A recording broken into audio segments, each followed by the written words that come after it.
Assalamualaikum. Tahukah teman-teman, siapakah manusia sempurna, insan utama, suri toladan seluruh umat di dunia? Benar sekali, dialah Rasulullah Nabi Muhammad SAW. Kelahirannya membawa keberkahan bagi alam semesta dan seluruh isinya. Beliau adalah insan yang sabar, penyayang, rendah hati, dan jujur. Yuk, kenali nabimu dan bersolawatlah atasnya.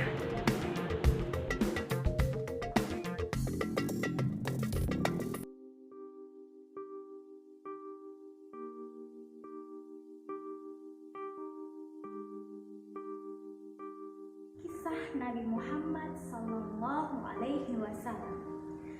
Ribuan tahun lalu, Mekah hanyalah sebuah lembah di tengah padang pasir, tempat persinggahan para khalifah dagang yang kemudian diubah menjadi sebuah kota di masa kekuasaan Nabi Ismail alaihi salam. Kota Mekah juga menjadi saksi atas lahirnya Khotamul Anbiya, penutup para nabi. Beliau adalah Muhammad bin Abdullah. Nenek moyang Nabi Muhammad bernama Hashim bin Abdul Manaf. Saat Hashim berkuasa, kota Mekah terkenal dengan pusat perdagangannya yang makmur. Tidak ada yang dapat menyaingi kemampuan berdagang masyarakat Mekah pada saat itu. Namun, sayangnya kehebatan masyarakat Mekah dalam berdagang tidak sebanding dengan kebiasaan jahiliyah yang sering mereka lakukan. Hei, lihat burung itu. Sedari tadi dia terbang di atas kepalaku, lalu berbelok arah kiri. Nenekku pernah berkata, jika burung itu berbelok ke arah kiri, maka kau akan tertimpa sial. Benarkah ucapanmu? Ya, tentu saja. Menurut kepercayaan masyarakat jahiliyah, jika burung itu berbelok ke arah kanan, maka nasib baik akan datang. Begitupun sebaliknya. Orang-orang Arab pada masa jahiliyah sangat percaya pada tahayul.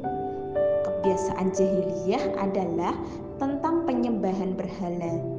Awal mula penyembahan berhala di kota Mekah ketika seorang bernama Amr bin Luhai membawa sebuah berhala besar bernama Hubal dari Syam. Lalu diletakkan berhala Hubal itu di sekitar Ka'bah dan ia menyuruh orang-orang menyembahnya. Ayo cepat bawa kemari minumannya. Kerongkonganku rasanya kering sekali. Sabarlah sebentar kawan, bagaimana kalau kita berjudi sambil minum-minum? Tawaranmu sungguh menggiurkan. Tentu aku tidak bisa melewatkannya kali ini. Hei kamu yang duduk di sana, panggil para penari untuk menghibur kami.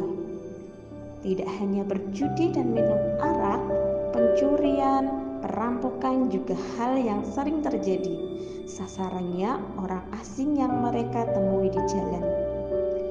Hei, kau cepat turun dan serahkan semua harta yang kalian bawa. Mulai saat ini, kau dan istrimu adalah budak di rumahku. Kalian berdua jangan sekali-kali berani melawanku atau nyawa kalian melayang. Tak terasa tahun demi tahun telah berlalu dengan cepat. Kepemimpinan Hashim digantikan oleh pemimpin yang lebih muda dan berkompeten di saat usianya telah lanjut. Sebelum beliau meninggal, Hashim mewariskan banyak sekali harta kepada Abdul Muthalib. Wahai keponakanku, semua ini adalah harta milik ayahmu. Kau pantas mendapatkannya. Terima kasih wahai paman, aku akan menggunakan semua harta peninggalan ayahku untuk kebaikan. Saat ini Abdul Muthalib berperan sebagai si kaya, yaitu orang yang bertugas menyediakan air dan makanan bagi pengunjung Ka'bah.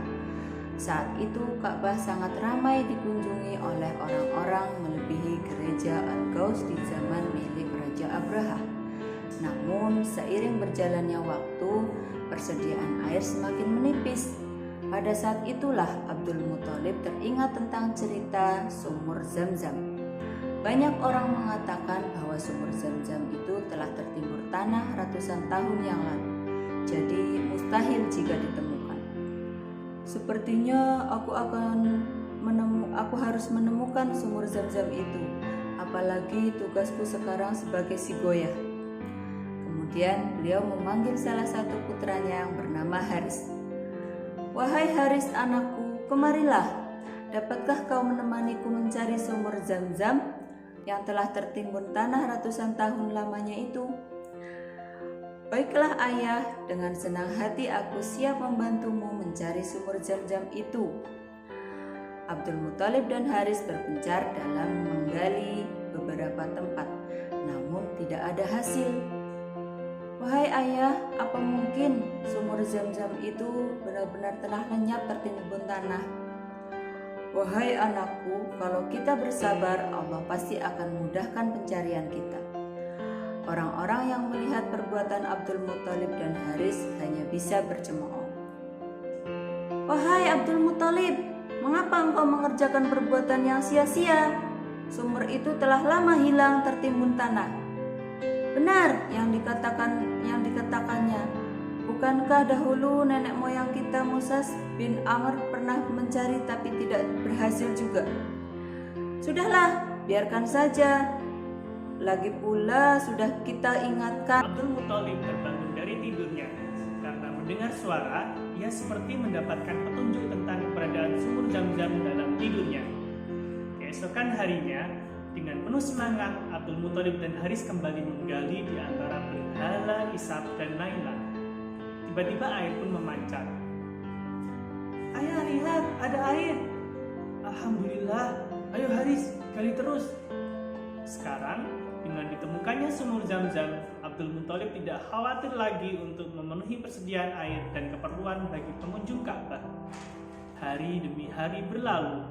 Abdul Muthalib merasa kewalahan dalam mengemban tugas sebagai sigoyah atau pemimpin. Untuk itu beliau bernadar, "Ya Tuhan, andai saja aku punya 10 anak laki-laki yang dapat membantuku, pekerjaan ini tentu saja akan terasa lebih ringan. Jika Engkau berkenan mengabulkannya, akan aku persembahkan untukmu 1 orang dari mereka." Ternyata takdir menentukan bahwa Abdul Muthalib memiliki 10 anak laki-laki. Saat mereka dewasa, dilakukanlah undian. Setelah diundi berapa kali, ternyata nama yang muncul selalu sama, yaitu nama Abdullah, si anak bungsu. "Wahai anak-anakku, sebenarnya hal ini sangat berat untuk aku lakukan, tapi aku telah terlanjur bernadar." Sebenarnya tidak sampai hati Abdul Muthalib mengatakan tentang nazarnya kala itu. "Wahai saudaraku, jangan engkau lakukan itu. Batalkan nazarmu dan memintalah ampun kepada Tuhan Buba. Lalu, apa yang dapat aku persembahkan sebagai ganti untuk Abdullah? Kalau engkau dapat menebus dengan harta, maka berikanlah itu kepada berhala, agar mereka tetap berkenan kepadamu." "Menurut kami, itu keputusan yang baik." Setelah melakukan perundingan cukup lama, diputuskan bahwa Abdul Muthalib harus menyerahkan 100 ekor unta sebagai ganti dari persembahan Abdullah. Abdullah adalah pemuda baik, sopan, dan berwajah tampan. Banyak gadis-gadis Mekah yang tertarik kepadanya, apalagi ketika mereka mendengar bahwa nyawa Abdullah setara dengan 100 ekor unta. Mendengar kenyataan bahwa Abdul Muthalib berencana menjodohkan Abdullah dengan anak dari Wahab bin Abdul Manaf, para gadis Mekah itu tentu kecewa. Allah Subhanahu wa Ta'ala telah menentukan jodoh Abdullah dengan Aminah, gadis yang memiliki nasab yang paling baik di kalangan suku Quraisy. Akhirnya mereka berdua menikah. "Wahai istriku, musim semi telah tiba. Ini tandanya aku harus melakukan perjalanan dagang ke negeri Syam. Pada saat itu, Aminah sedang hamil muda. Jika itu memang kewajibanmu, pergilah wahai suamiku.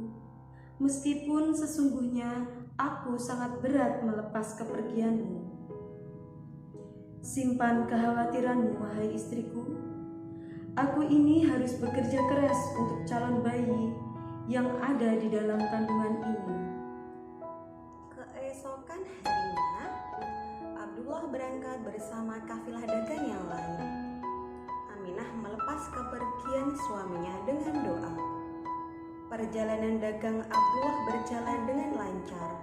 Dalam perjalanan pulang, Abdullah singgah ke Madinah untuk menemui saudara dari ibunya. Ketika beristirahat, tiba-tiba Abdullah merasakan kesakitan dan merasa tidak sanggup melanjutkan perjalanan. Wahai kawanku, sepertinya aku tidak sanggup untuk melanjutkan perjalanan ke Mekah. Tolong sampaikan kabar tidak baik ini kepada ayahku. Baik, wahai Abdullah, aku akan menyampaikannya kepada Abdul Muthalib sesampainya di Mekah. Ketika berita itu sampai ke telinga Abdul Muthalib, beliau segera menyuruh anak sulungnya Haris untuk melihat kondisi Abdullah dan mengajaknya untuk pulang ke Mekah. Namun, setibanya Haris di Madinah, Abdullah telah meninggal beberapa saat sebelum engkau datang, wahai Haris. Inna lillahi wa inna ilaihi raji'un. Semua anggota keluarga Abdul Muthalib berduka mendengar kematian Abdullah. Tentu saja Aminah lebih berduka karena kehilangan suami yang sangat dicintainya. Wahai bayi yang ada dalam perutku, semoga kelak engkau tumbuh menjadi orang yang bermanfaat bagi sekitar, seperti mendiang ayahmu, walaupun kalian belum sempat bertemu. Abdullah meninggalkan warisan berupa beberapa hewan ternak dan seorang budak perempuan bernama Ummu Aiman. Pada tahun kelahiran bayi Muhammad terjadi peristiwa penyerangan yang sangat dahsyat oleh Raja Abraha dari Yaman. Saat itu Mekah dipimpin oleh Abdullah Muthalib. Raja Abraha berniat untuk menghancurkan Ka'bah karena merasa iri dan tersaingi dengan kemasyhuran Ka'bah. Namun Allah Subhanahu wa Ta'ala menggagalkan penyerangan Abraha beserta pasukan gajahnya. Tepatnya pada hari Senin tanggal 12 Rabiul Awal tahun 571 Masehi, Aminah melahirkan bayinya. Seorang bayi laki-laki yang tampan dan bersinar terang. Semua keluarga besar bersuka cita dengan kelahiran Muhammad. Seolah-olah Abdullah lahir kembali di tengah-tengah mereka. Kehadiranmu mengingatkanku pada ayahmu. Sungguh, wajahmu mengingatkanku pada anakku, wahai cucu.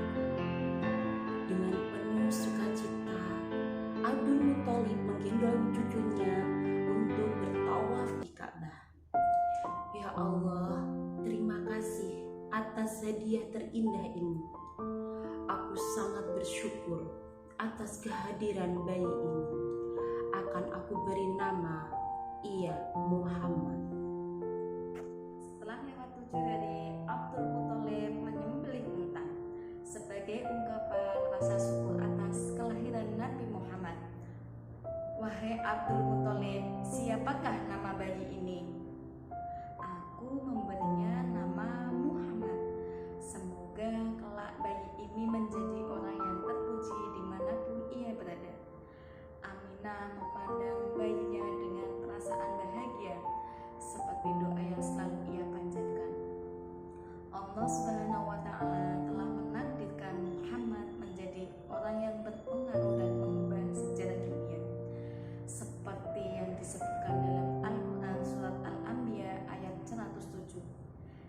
tiadalah kami memutus kamu Muhammad, melainkan untuk menjadi rahmat bagi semesta alam.